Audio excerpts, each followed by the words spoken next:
Donc si je vous pose la question à tous, est-ce que vous croyez que vous avez été remplis si vous ne l'avez pas cru avant?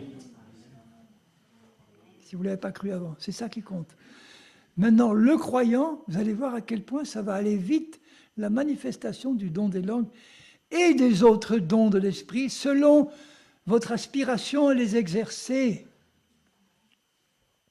Quand j'ai dit à Dieu, j'ai vu la parole de Paul, que celui qui parle en langue prie Dieu qu'il ait le don d'interpréter. C'est 1 Corinthiens 14.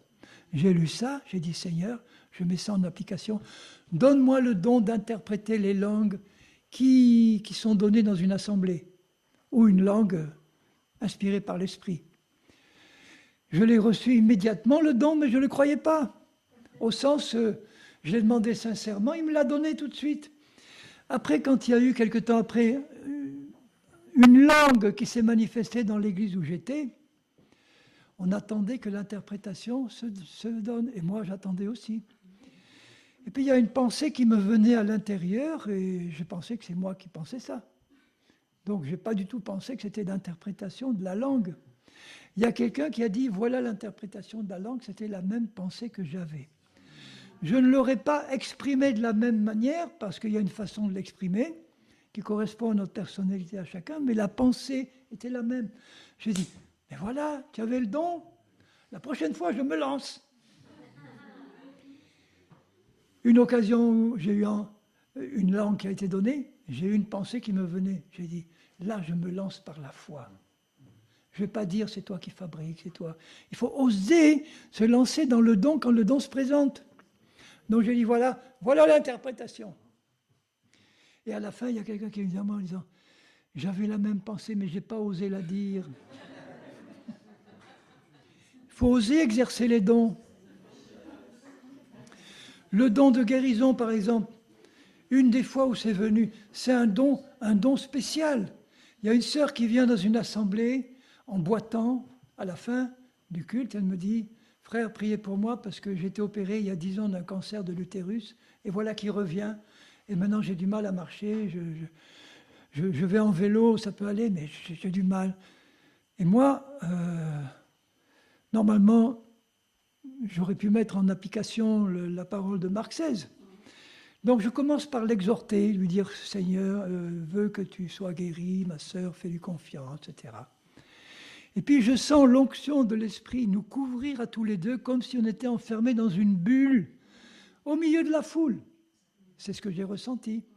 Et Dieu qui parle à mon cœur et qui me dit, touche-lui le front en mon nom et dis-lui que je la guéris maintenant.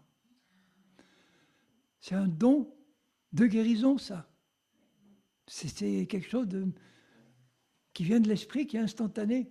Je lui dis, ma sœur, il y a Dieu qui me demande de te toucher le front en disant qu'il te guérit maintenant. Elle me dit, mais vas-y, fais-le, mon frère, fais-le. Je lui dis, sois guéri au nom de Jésus. Et hop, je suis parti. Elle est repartie en claudiquant. Apparemment, il n'y a rien eu d'instantané. Je crois 2 semaines après, je suis revenu dans cette église, je la revois rayonnante, et elle me dit, ça y est, il n'y a plus rien. Le cancer est parti, j'ai plus du tout de traces. Mais si je n'avais pas osé entrer dans le don au moment où il s'est présenté, si je m'étais dit à ce moment-là, oh, c'est pas Jésus qui me parle, c'est pas possible, enfin, qu'est-ce qu'elle va penser, que je lui touche juste le front, c'était même pas une imposition, je lui touche le front comme ça en disant Dieu, Jésus te guérit. On doit sentir le moment où le Saint-Esprit veut nous faire exercer un don. On le sent quelque part. Ça s'apprend aussi à reconnaître le moment. On va passer à côté bien des fois, mais il y a un moment où on va oser se lancer.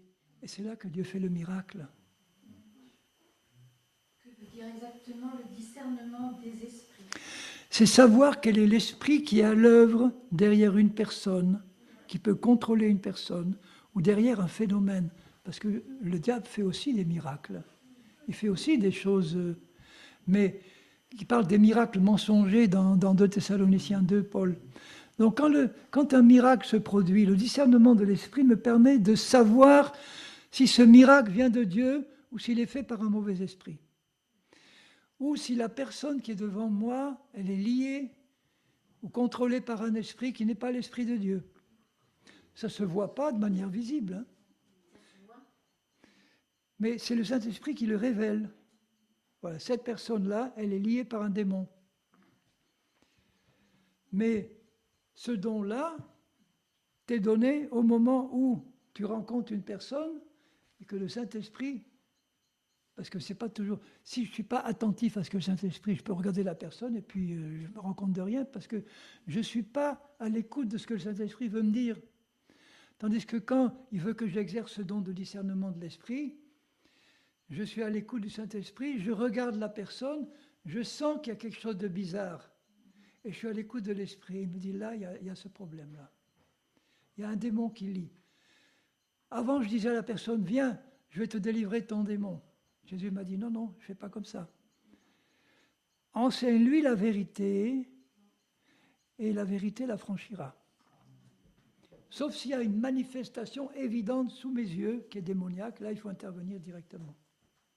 Voilà le discernement des esprits. C'est précieux de l'avoir aujourd'hui, avec ce qui se passe dans le monde. Demandez qu'il vous remplisse de ses dons. Paul dit aux Corinthiens que vous devez aspirer à ce que vous en ayez avec abondance, que vous ayez utilisé. Oui, Charles.